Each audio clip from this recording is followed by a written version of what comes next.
আজকে আমি একটা দেখাবো চাটনি রেসিপি। তো চলো, প্রথমে ছোলার ডাল ভিজিয়ে রেখেছিলাম। এখানে নারকেল, কারি পাতা, কাঁচা লঙ্কা আর সর্ষে নিয়েছিলাম। একটা কড়াই আগে গরম করে নেব, গরম করতে দিয়ে দেবো। আর তার এদিকে কিন্তু আমি মিক্সিতে এই নারকেল আর ছোলার ডাল আর বাদাম ভিজিয়ে রেখেছিলাম, এটা পেস্ট করে নেবো। আগে ছোলার ডালটা হালকা পেস্ট করে নিয়েছি, তারপরে নারকেলটা দিয়ে পেস্ট করে নিয়েছিলাম। কড়াইয়ে তেল দিয়ে দিয়েছি অল্প পরিমাণে, একটু সর্ষে আর কাঁচা লঙ্কা আর ওই কারি পাতা দিয়ে দিয়েছিলাম। তারপরে ভালো করে নাড়িয়ে চাড়িয়ে গ্যাসটা অফ করে দিয়েছিলাম। তার উপরে কিন্তু আমি ওই পেস্টটা ঢেলে দিয়েছিলাম। পেস্টটা ঢেলে দেওয়ার পরে একটু নুন, চিনি আর একটু কাগজি রস, তিনটে যেন ব্যালেন্স থাকে, একটু টেস্ট করে তোমরা দেখে নেবে, তারপরে কিন্তু দেবে। আর কাঁচা লঙ্কাটা যেটা আমি দিয়েছিলাম, 2টো কাঁচা লঙ্কা দিয়েছিলাম।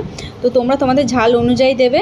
আমি এখানে আমার ঝাল অনুযায়ী দিয়েছিলাম। তো এটা তোমরা ইডলি, ধোসা, এমনকি রুটি যাই বলো না কেন, এই চাটনিটা একবারে ইজি ওয়েতে বানিয়ে নিতে পারবে। হেলদি চাটনিটা, খুব সুন্দর খেতে লাগে, জাস্ট দারুণ লাগে। আর এই যে আমি সোমবারটা দিয়েছিলাম, তো গ্যাসটা অফ করার পরেই দেবে, নয়তো এটা ছিটকাবে প্রচণ্ড।